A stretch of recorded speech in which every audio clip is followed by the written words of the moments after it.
रबे रबे रबे अरे तर है तपर रे के तोड़ है मर तोड़ रे ஓகே சார் நம்ம நெக்ஸ்ட் क्वेश्चन போவோம் வை வை வை வை வை வை ஐயோ ஐயோ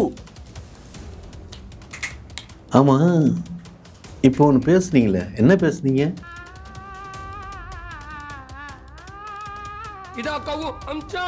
ஏங்க நல்லா ஒன்று தெரிஞ்சுக்கங்க, தமிழ்நாட்டில் 2 சிஎம் புரியுதுங்களா? ஒன்று எங்கள் தலைவர் சிஎம் ஆண்களுக்கானவர், பெண்களுக்கு எங்கள் அண்ணி சிஎம் பெண்களுக்கானவர். சின்ன அண்ணியா பெரிய அண்ணியா சார்? எங்க சின்ன அண்ணி தானே 15 வருஷத்துக்கு முன்னால் என்ன சொல்லியிருக்காங்க, நான் சிஎம் ஆவேன்னு சொல்லியிருக்காங்கல்ல. ஆசைப்படுறவங்கள ஆசைப்பட்ட இடத்துல உட்கார வச்சு அழகு பார்க்கறதாங்க தலைவனோட அழகு. சார் எல்லாம் முற்றும் துறந்த முனிவர் தான் சொல்லுவாங்க, அது என்ன முற்றும் துறக்காத முனிவர்னா? முற்றும் துறந்த முனிவர்னா எல்லாத்தையும் இழந்து போய் காட்டில் உட்காந்து தவம் இருக்கிறது பேர், புரியுதுங்களா? இவர் எல்லாரையும் ஒதுக்கி வச்சுட்டு தனியாக பண்ணியிருப்பாங்களா தான் தவறு. அதுக்கு இதுக்கு டிஃப்ரெண்ட் இருக்கு. ஏங்க அனுபவிச்சவங்கள ஒதுக்கி வச்சிருந்துங்க.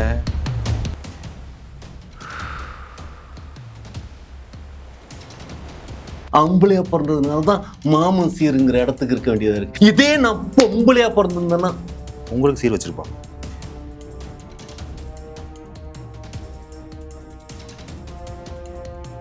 பெண்ணாய் பிறப்பதற்கு பெரும் தவம் செய்திட வேண்டும் அப்படிங்கிறதா ஒரு சாதாரண விஷயம் இல்லைங்க.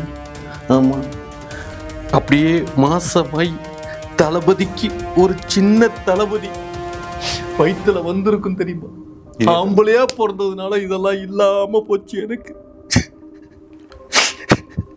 சார் அழாதீங்க சார், இப்போ நிறைய ட்ரீட்மெண்ட்லாம் வந்துருச்சு ஃபாரின்லலாம், வாய்ப்பு இருக்கு. ஏங்க எதை வேணாலும் வைக்கலாங்க, ஆனா கர்ம பைய வச்சுக்க முடியாதுங்கிறாங்க.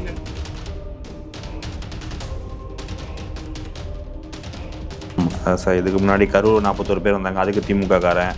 ஜனநாயகன் படம் ரிலீஸ் ஆகல, அதுக்கு திமுக காரன். இப்போ பொண்டாட்டி புருஷன் மேலே கேஸ் போட்டிருக்காங்க, அதுக்கு திமுக காரன். நெக்ஸ்ட் வந்து விஜய்க்கும் த்ரிஷாவுக்கும் ஒரு குழந்தை பிறக்க போகுது, அதுக்கும் காரணம் திமுக காரன். கண்டிப்பா எங்க அன்னைக்கும் எங்க தலைவருக்கும் பிறக்க போற குழந்தைக்கு காரணம் கண்டிப்பா திமுக காரனா இருப்பான்.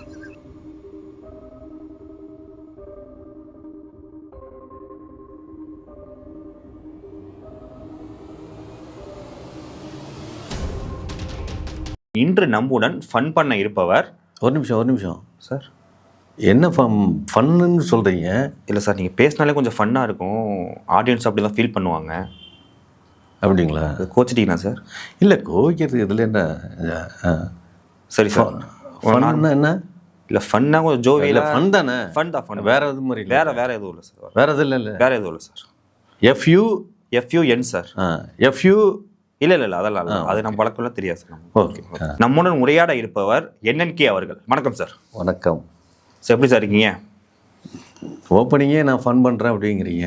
Okay sir. ஆமாம், பண்ணலாம் வாங்க.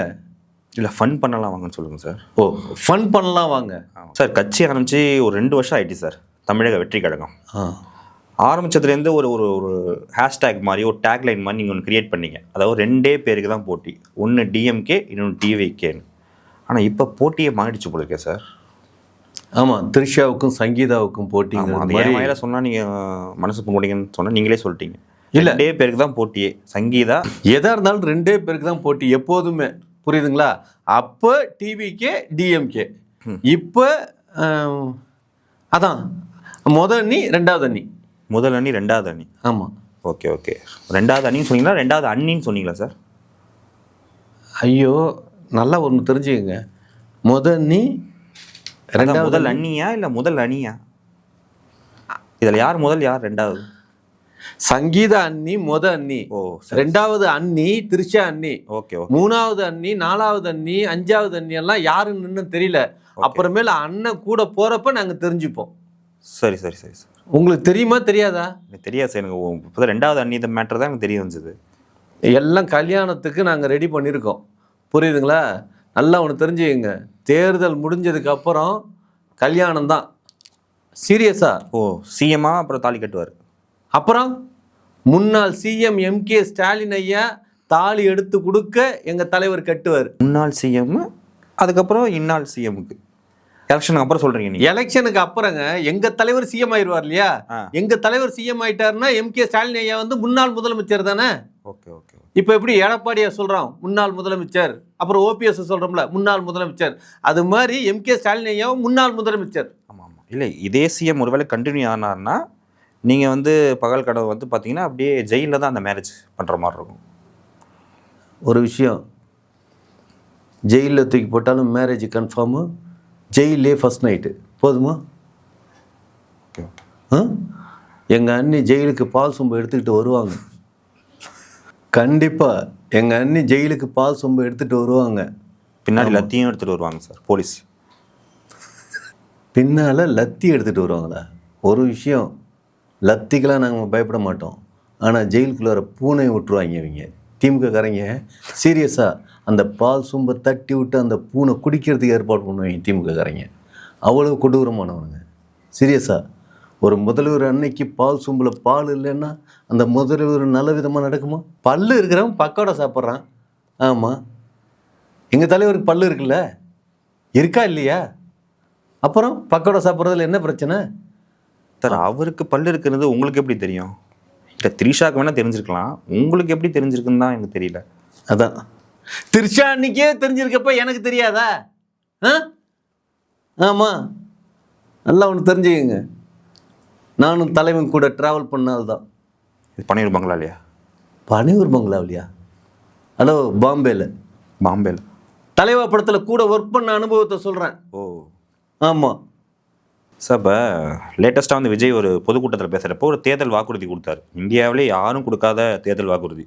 அதாவது வந்து ரேஷன் கடையில் வந்து ஆண் வாடிக்கையாளருக்கு மேல் ஆஃபீஸரும் பெண் வாடிக்கையாளருக்குலாம் லேடி ஆஃபீஸரும் போடுவோன்னு. இல்லை இது மாதிரி வந்து அறிக்கைகள்லாம் யார் செய்தி தரா? இப்படி விஜய்க்கே தோணுமா? ஒரு விஷயம் நல்லா தெரிஞ்சுக்கோங்க, திமுககாரங்க பண்ணாத விஷயத்தெல்லாம் நாங்கள் பண்ணுறோம். திமுககாரங்கள்ட்ட ஆல்ரெடி இருக்கிற அறிக்கையை தான் நாங்கள் எடுத்து வச்சு படிச்சுட்டு இருக்கோங்கிறது மாதிரி சொல்கிறானுங்க. புரியுதுங்களா? ஏதோ ஜெராக்ஸ் காப்பி கிடச்சிருக்குன்னு நினைக்கிறேன். ஏங்க நல்லா ஒன்று தெரிஞ்சுக்கங்க, தமிழ்நாட்டில் 2 சிஎம். புரியுதுங்களா? ஒன்று எங்கள் தலைவர் சிஎம், ஆண்களுக்கானவர். பெண்களுக்கு எங்கள் அண்ணி சிஎம், பெண்களுக்கானவர். சின்ன அண்ணியா பெரிய அண்ணியா சார்? ஏங்க சின்ன அண்ணி தானே 15 வருஷத்துக்கு முன்னால் என்ன சொல்லியிருக்காங்க? நான் சிஎம் ஆவேன்னு சொல்லியிருக்காங்கல்ல. ஆசைப்படுறவங்கள ஆசைப்பட்ட இடத்துல உட்கார வச்சு அழகு பார்க்கறதாங்க தலைவனோட அழகு. உண்டா இல்லையா? அப்புறம் எங்களையெல்லாம் பார்த்தா எப்படி சார் தெரியுது? புரியல. இல்லை சார், எங்களையெல்லாம் பார்த்தா எப்படி தெரியுதுன்னு? ஓட்டு போடுற மக்கள் தான் நீங்கள். ஆமாம், ஓட்டை மட்டும் போட வேண்டியதானே? ஓகே. நல்லா ஒன்று தெரிஞ்சுக்கங்க, லைனில் போய் எங்கே குத்தணுமோ அங்கே போய் குத்திட்டு வந்துடுங்க. ஓகே. ஆமாம். நீங்கள் எந்த ஊர் சார்? நான் மயிலாடுதுறை மாயவரம் பக்கம் சார். அப்படியா? நல்ல வேலை, உங்கள் தொகுதியில் எங்கள் அண்ணி நிற்கலை. உங்களுக்கு பக்கத்தில் இருக்கிற திருவையாறு தொகுதியில் தான் அண்ணி நிற்கிறாங்க. அப்படி கன்ஃபார்ம் ஆகிடுச்சா சார்? அதெல்லாம் கன்ஃபார்மாக அண்ணி திருவையாறு தொகுதியில் நிற்கிறாங்க. ஆமாம். அண்ணன் எங்கே சார் நிற்கிறாரு? அண்ணன் நிற்கிறது உங்களுக்கு தெரியாது? தெரியாது சார். ஐயோ, பெரம்பூர் தொகுதியும் திருச்சி கிழக்கும் 2 இடத்துல அண்ணன் நிற்கிறாரு. ஆமாம்மா, 2ங்கிறது அண்ணனுக்கு ரொம்ப பிடிக்கும்ல. அதனால தான் சீரியஸாக ஏன் 2 இடத்துல நிப்பாட்டணும், எல்லாமே அப்படி தான் வரணும். 2ன்னா எல்லாம் 2 தாங்க இருக்கணும். கையெழுத்து கும்பிட்ற கடவுள் 2 பொண்டாட்டி வச்சுருக்கான் தெரியுமா? யார்? வள்ளி தேவானு அப்படிங்கிற முருகன் வச்சுருக்கான். முருகன் மட்டுமா வச்சுருக்கான்? முருகனோட அப்பன் இல்லை சிவபெருமான், அவன் எத்தனை வச்சுருக்கான்? பார்வதி கங்கா அப்படின்னு வச்சுருக்கான். அவன் மச்சான் பெருமாள், அவன் மட்டும் சும்மாவா? அவனும் 2 பொண்டாட்டிக்காரன். ஆமாம். ஒரு விஷயம் தெரியுமா? ராமன் மட்டும்தான் ஒத்த பொண்டாட்டிக்காரன். அதனால தான் அவன் காட்டில் போய் கஷ்டப்பட்டான். அதே அவங்க அப்பா 60,000 பொண்டாட்டி வச்சுருந்தார். அதனால தான் அவன் என்ஜாய் பண்ணி கடைசி வரைக்கும் அரசனாகவே இருந்துகிட்டு இருந்தான். பொண்டாட்டி எவ்வளோ நிறையா வச்சுக்கிறோமோ அவ்வளோ நம்ம உயரமாக போகும். ஊன்னு தலையாட்டிகிட்டே இருந்தால் தலையாட்டாதீங்க, நீங்களாம் ஒத்தையோடு வாழ்கிற ஆளுன்னு நினைக்கிறேன். அதான் அடுத்தது வேணும். புரியுதுங்களா? ட்ரை பண்ணுங்க, நல்லா இருப்பீங்க. நல்லா சீரியஸாங்க. சரி சார், இப்போ லேட்டஸ்டான இந்த மகளிர் தின விழாவில் வந்து இப்போ இந்த அவர் டைவர்ஸ் மேட்டரை பற்றி ஒரு மறைமுகமாக சொல்லியிருக்காரு. இதெல்லாம் வந்து பர்சனல் இஷ்யூ, இதெல்லாம் பற்றி கேர் பண்ணிக்காதீங்க, அவ்வளோ ஒர்த்து இல்லை அப்படின்றாரு. அவ்வளோ ஒர்த்து இல்லைன்னு எதை சார் சொல்கிறாரு? அவர் திருமண வாழ்க்கையை சொல்கிறாரா இல்லை ஒய்ஃபை சொல்கிறாரா? இப்போ நீங்கள் ஒரு தலைவராக தளபதியாக முன்னெடுக்கிறப்ப உங்களை ஃபாலோ பண்ணுற தொண்டர்களும் இருப்பாங்களே, இவர்கிட்ட நீங்கள் என்ன தான் கற்றுக்கணும்? என்ன கற்றுக்கணுமா? ஆமாம், எதை ஃபாலோ பண்ணணும்? ஏங்க நல்லா ஒன்று தெரிஞ்சுக்கங்க, ஒரு வாழும் பகவத்கீதா, ஒரு வாழும் குரான், ஒரு வாழும் பைபிள், அப்படி ஒரு கலைஞன் அவர். வாழும் திருக்குறள் கூட சொல்லலாம்ல சார், ஏன்னா அதில் காமத்து பால் இருக்குல்ல. கண்டிப்பா சீரியஸா அவர் ஒரு முற்றும் துறக்காத முனிவர். ஸோ எல்லாம் முற்றும் துறந்த முனிவர் தான் சொல்லுவாங்க. அது என்ன முற்றும் துறக்காத முனிவர்னா புதுசாக இருக்கு. முற்றும் துறந்த முனிவர்னா எல்லாத்தையும் இழந்து போய் காட்டில் உட்காந்து தவம் இருக்கிறது பேர். புரியுதுங்களா? இவர் எல்லாரையும் ஒதுக்கி வச்சுட்டு தனியாக பண்ணியிருப்பாங்களால தவறு இருக்காரு. அதுக்கு டிஃப்ரெண்ட் இருக்கு. ஏங்க அனுபவிச்சவங்கள ஒதுக்கி வச்சிடணுங்க. ஓ, அனுபவிச்சவங்களும் ஒதுக்கி வைக்கணுமா? ஒருவேளை சொத்து சுகத்தை சொல்கிறீங்களா? சொத்தை தான் சொல்கிறேன், சுகத்தை சொல்லலை. ஓகே ஓகே, ஆமாம், புரியுதுங்களா? அதனால் நல்லா தெரிஞ்சுக்கோங்க. பேர்த் இல்லை அப்படின்னு சொன்னார் அப்படிங்கிறது தானே கேட்குறீங்க. நல்லா தெரிஞ்சுக்கங்க, ஒர்த்து இல்லைன்னா ஒர்த்து இல்லை தான். சார் நான் ஒர்த்தை பற்றி கேட்டேன், நீங்கள் ஒர்த்தை பற்றி நிறையா சொன்னீங்க, ஆனால் எனக்கு புரியல. What is the meaning of worth? What is the meaning of ஒர்த்தா? புரியுதுங்களா? அதான் உங்களுக்கு ஆன்சர்லாம் சீரியஸாக சொல்கிறேன். ஆங்கிலங்கிறது 600 வருஷத்துக்குள்ளார வந்த மொழி. புரியுதுங்களா? அதே ரபே ரபே ரபே அரே தெத்தர் ஹே தப்பறதே கத்தோட மர்தோட. ஓகே சார், நம்ம நெக்ஸ்ட் क्वेश्चन போவோம்.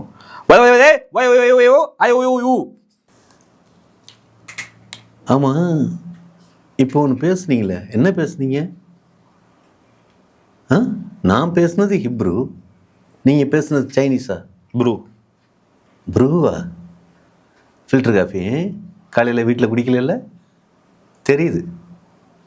தயவு செஞ்சு அடுத்த கேள்வி கேளுங்க சார். சமீபத்தில் ஒரு பொதுக்கூட்டத்தில் வந்து பார்த்தீங்கன்னா ராஜ்மோகன் அவர்கள், மைக் மோகன் கூட சொல்லலாம், வெற்றி தலைவர் வருகிறார், வந்து விட்டார், எழுந்து விட்டார், ஏறி விட்டார் சொல்லிகிட்டே இருப்பார்ல, அவர் ஒன்று சொல்லியிருக்காரு. அதாவது நிறைய மகளிருக்கான நிறைய திட்டங்களை அறிவிச்சிருந்தார் விஜய் அவர்கள். இதெல்லாம் திட்டங்கள்லாம் பார்க்கும்போது ஆண்கள்லாம் வந்து நம்மளாம் பெண்களாகவே இருந்திருக்கக்கூடாதா, பெண்களாகவே பிறந்திருக்கக்கூடாதா அப்படின்னு ஒரு டாபிக் சொல்கிறாரு. இல்லை எல்லாருமே பெண்களாக பிறந்துட்டா எப்படி சார்? நல்லா ஒன்று தெரிஞ்சுக்கங்க. ஔவையார் என்ன சொல்லியிருக்காரு? பெண்ணாய் பிறப்பதற்கு பெரும் தவம் செய்தெடுக்க வேண்டும்னு சொல்லியிருக்காரு. புரியுதுங்களா? அவ்வளோ ஈஸி கிடையாது. எல்லாருமே பொம்பளை பிள்ளையா பிறந்துட்டோம்னா சும்மா அம்மாங்கிற ஸ்தானங்கிறது தான் உயர்ந்தது, அப்பாங்கிறது அதுக்கு கீழே தான். ஆமாம், மாதா பிதா குரு. மாதா தான் ஃபஸ்ட்டு, பிதா செகண்டு. புரியுதுங்களா? அப்போ ஒவ்வொரு மனிதனும் எதா இருக்கணும்? மாதாவாக இருக்கணுமா, பிதாவாக இருக்கணுமா? மனுஷனாக இருந்தால் போகும் சார். புரியுதுங்களா? இன்னொரு முக்கியமான நலத்திட்ட உதவி ஒன்று அறிவிக்கப்பட்டிருக்கு சார். அதாவது 60 வயதுக்கு உட்பட்ட மகளிருக்கு மாதந்தோறும் 2500. அது என்ன சார் 60 வயதுக்கு உட்பட்ட? 60க்கு மேச இருக்கிறவங்கலாம் போயிட்டு நாங்களாம் போய் சுடுகாட்டை போய் படுத்துக்கணுமா லேடிஸ்லாம்? இது என்ன மாதிரி திட்டம்? நல்லா ஒன்று தெரிஞ்சுக்கங்க. இது யார் எழுதி தர சார்? சொல்லவே மாட்டேன். எழுதி தரதெல்லாம் விடுங்க, கவர்மெண்ட்டு தானே. இத்தனை வருஷமாக 58 வயசு முடிஞ்சிருச்சுன்னா ரிட்டையர்டுன்னு சொல்லி அனுப்புகிறாங்கல்ல, அனுப்புகிறவங்களை வீட்டில் வச்சுக்கிட்டு வெட்டி சோறாசம் சாப்பிட்டுட்டு இருக்காங்க. எங்கள் தலைவர் என்ன எதுக்காக 60 வயசுன்னு சொல்கிறாரு? எங்கள் தலைவர் சொல்லலை, சட்டத்தில் இருக்குது. புரியுதுங்களா? 58 வயசானோனையும் வேலை செஞ்சது போதும் அப்படின்னு சொல்லி வீட்டுக்கு அனுப்பிச்சிடுறாங்கல்ல. வீட்டில் வந்து அவங்களாம் எவ்வளோ டார்ச்சர் கொடுக்குறாங்க தெரியுமா? ஆஃபீஸில் அராஜகம் பண்ணி எல்லாரையும் வேலை வாங்கினவங்க வீட்டுக்கு வந்தும் இளைய சமுதாயத்திட்ட அதே உட்காந்துக்கிட்டே எல்லாத்தையும் வேலை வாங்குறாங்க. அப்போ எவ்வளோ கடுப்பாகுது? நல்லா ஒன்று தெரிஞ்சுக்கங்க. கருணை கொலைன்னு ஒன்று சொல்லியிருக்காங்க. அதை நடைமுறைக்கு கொண்டு வரணும்.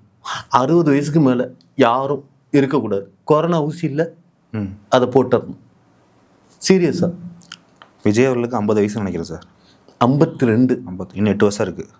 8 வருஷத்துக்குள்ளார எங்கள் தலைவர் சிஎம், பிஎம், அமெரிக்க பிரசிடெண்ட். ஓ, புரியுதுங்களா? ஒரு விஷயம் நல்லா தெரிஞ்சுக்கங்க. விஐபியாக இருக்கிறவங்களுக்கெல்லாம் அந்த ஊசி போட வேண்டியதில்லை, வெறும்பியாக இருக்கிறவங்களுக்கு தான் ஊசி போடணும். ஆமாம், எங்கள் தலைவர் யார்? வெறும்பியா? Sorry, VIP. வெறும்பின்னு சொல்லிட்டு டக்குன்னு விஐபிங்கிறீங்க. ஒரு விஷயம் நல்லா தெரிஞ்சுக்கங்க. ஒவ்வொரு வெறும்பி தான் விஐபி ஆகியிருக்காங்க. புரியுதுங்களா? மோடி வெறும்பியாக தான் இருந்தார், அதுக்கப்புறம் தான் விஐபி ஆகியிருக்கார். இது மாதிரி ஒவ்வொருத்தருமே. அமெரிக்க பிரசிடெண்ட் ஆப்ரஹாம் லிங்கன் என்னவா இருந்தார் தெரியுமா? கேட்டது மகளிரை பற்றி ஏதோ கொஸ்டின்ஸ் கேட்டேன். நீங்கள் ஆப்ரஹாம் லிங்கன் வரைக்கும் போயிட்டு இருக்கீங்க. சம்மந்தம் இல்லாமல் அப்படி பேசிட்டே இருக்கீங்களே. விஜய் ஃபேன்ஸ்லாம் இதே வேலையா சார் உங்களுக்கு?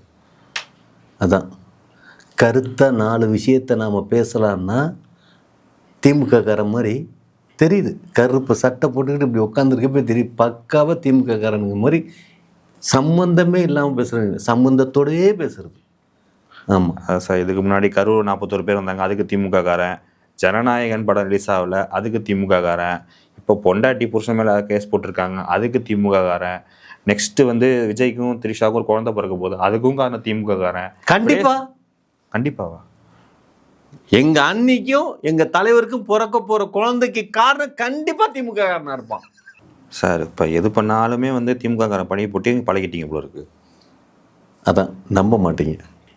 எங்கள் தலைவருக்கும் 2வது அன்னைக்கும் குழந்தை பிறந்தோன்னே முகம் பாருங்க, அன்னைக்கு தெரியும். புரியுதுங்களா? அப்படி நம்பலைன்னா டிஎன்ஏ டெஸ்ட் எடுத்து பாருங்க, அன்னைக்கு தெரியும். சார், குழந்தை பிறக்கிறத விடுங்க சார், அது பார்த்துக்கலாம் பிறந்தப்ப. இந்த வளகாப்பு ஃபங்க்ஷன்லாம் எப்போ சார் நடக்கும்?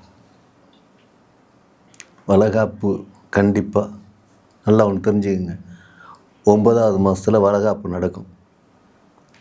வளகாப்பு தானே கண்டிப்பாக. அப்புறம் நம்ம தமிழ் மரபு பண்பாடு இதெல்லாம் மறந்துட்டா நாங்கள் தலைவர் வாழ்ந்துருவார். எலெக்ஷனுக்கு மறு மாதம் கல்யாணம். புரியுதுங்களா? அதுலேருந்து 8வது மாதம் வளகாப்பு. ஆமாம், மாமன் சீர் யார் தெரியுமா கொண்டு வருவா? யார் சார்? நான் தான்.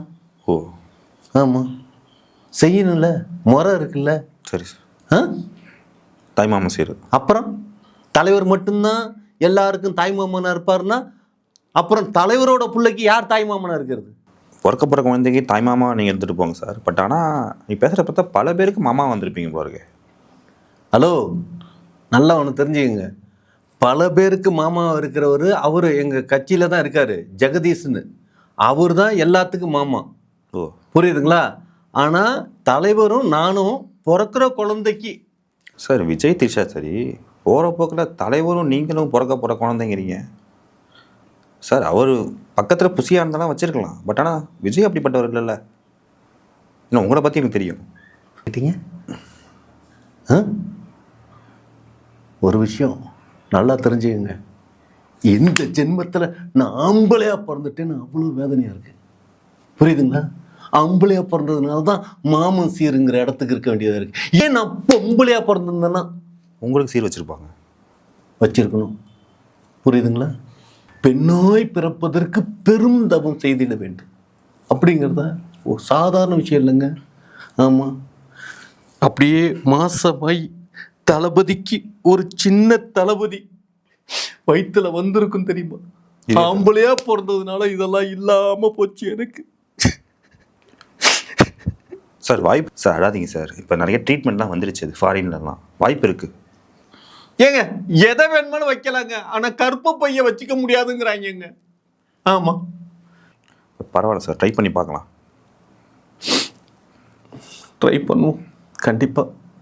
அது வரைக்கும் அவர் மனசு மாறாமல் இருக்கணும்ல. மாற மாட்டார். எங்கள் தளபதி மாறவே மாட்டார். சீரியஸா சார், நீங்கள் அந்த பொண்ணையே மிஞ்சிட்டீங்க சார். எந்த பொண்ணு? இல்லை சார், இப்போ ஒரு பொண்ணு சொன்னிச்சு சார், விஜய் அண்ணா கவலைப்படாதீங்க, நாங்கள் இருக்கோம், அக்காவாக இருப்போம், உங்களுக்கு தங்கச்சியாக இருப்போம், ஏன் பொண்டாட்டியாக கூட வந்துட்டு போகணுன்னாங்க சார். எப்படி? அதான் சக்கரைத்தியா இருக்கிறதுக்கு எல்லாரும் வர்றாளுங்க. விடமாட்டேன், சங்கீதா நீ விடுறது மாதிரி விடமாட்டேன். இழுத்து வச்சா வேணாம், என்னை கோவப்படுத்தினா சர்ஜரி முடியட்டும், நம்ம அதுக்கப்புறம் கன்ஃபார்ம் பண்ணிக்கலாம். சர்ஜரி முடியட்டும், அதுக்கப்புறம் வச்சுக்கிறேன் சார். ஒரு ரீசெண்டாக வந்து பார்த்தீங்கன்னா ராஜ்மோகன் அவர்களும் லயலாமணி அவர்களும் ஒரு நேர்காணல் மாதிரி பேசியிருப்பாங்க. அதாவது ஜனவரிக்கு அப்புறம் பெரும் புரட்சி வெடிக்கும். ஓ, அவங்க வர போகிறாங்களா?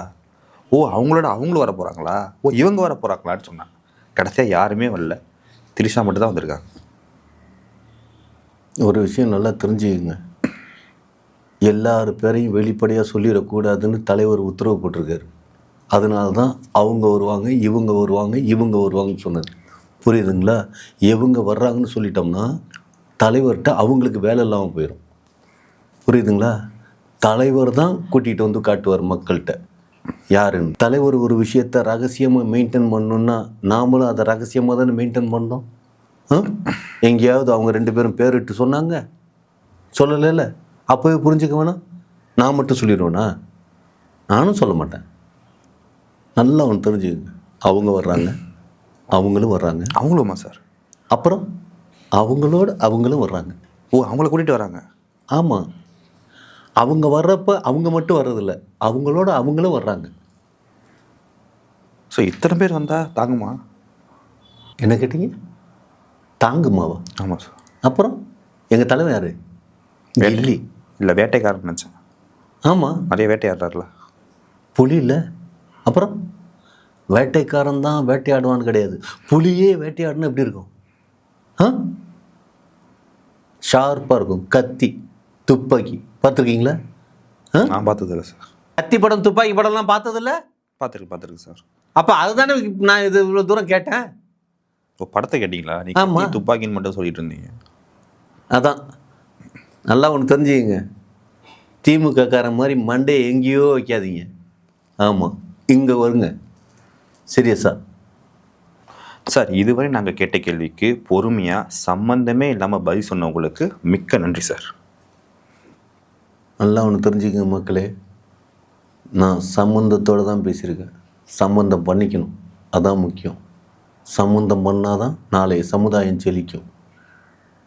வாழ்க வளமுடன்.